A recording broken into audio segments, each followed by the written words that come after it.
बिस्मिल्लाहिर्रहमानिर्रहीम।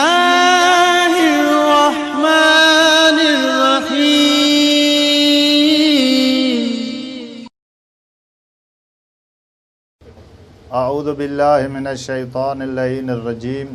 बिस्मिल्लाहिर्रहमानिर्रहीम। अल्हम्दु लिअहलिही वस्सलातु वस्सलामु अला अहलिहा।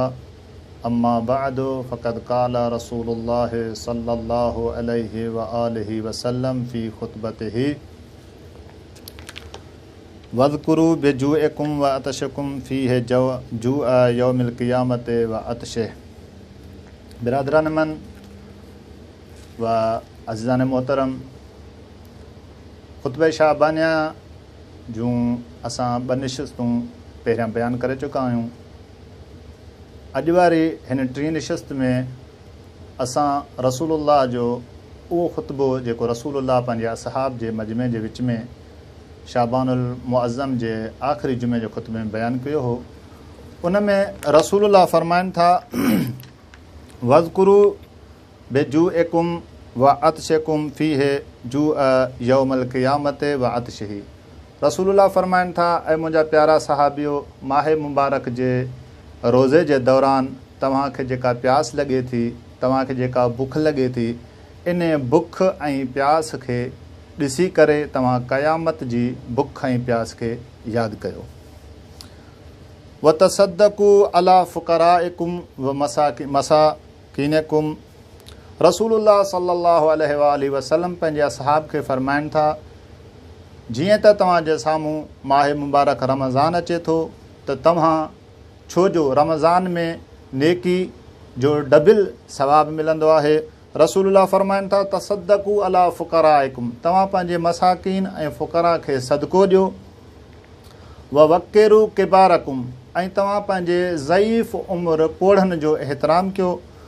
वरहमू सिगारकुम, ऐं तव्हां पंहिंजे ॿारनि नंढड़नि बचपन वारनि ॿारनि ते रहम कयो। वसेलू अरहामकुम, ऐं तव्हां पंहिंजे अज़ीज़ ऐं अकारिब ऐं रिश्तेदारनि सां सिलई रहमी कयो।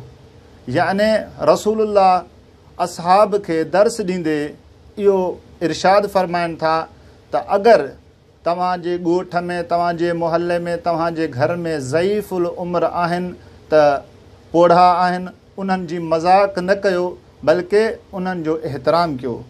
तव्हांजे मुहल्ले में, तव्हांजे घर में, तव्हांजे ॻोठ में बचड़ा आहिनि, ॿार आहिनि, तव्हां उन्हनि जो एहतराम कयो, उन्हनि ते रहम कयो।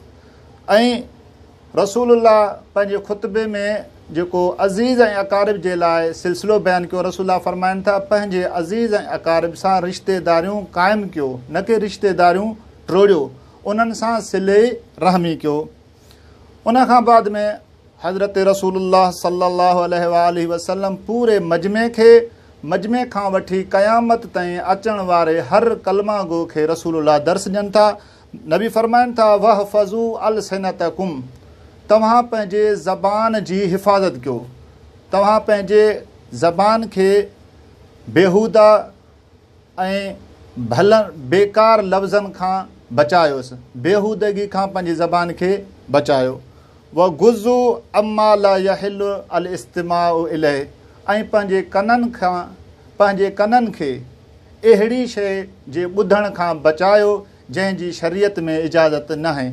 मसलन ग़िला, ग़ीबत, ग़िना या ॿियूं जेके ॿुधण में शरीयत माने कयूं। रसूलुल्लाह फ़रमाइनि था माह मुबारक में तव्हां पंहिंजे कननि खे उन्हनि खां बचायो। अॻिते रसूलुल्लाह फ़रमाइनि था तहन्ननु अला अयतामिन नासे, तव्हां माण्हुनि जे यतीम ॿारनि ते हमदर्दी ऐं महिरबानी कयो। या रसूलुल्लाह कीअं महिरबानी कयूं, छा कयूं? रसूलुल्लाह फ़रमाइनि था कमा युतहन्नन अला अयतामिकुम, जीअं तव्हां पंहिंजे यतीमनि जे बारे में हमदर्दी ऐं महिरबानी खे सोचे सघो था, ईअं ॿियनि माण्हुनि जे यतामा ते हमदर्दी कयो। इंशाअल्लाह गुफ़्तगू हलंदी रहंदी। वस्सलामु अलैकुम वरहमतुल्लाहि वबरकातुहू।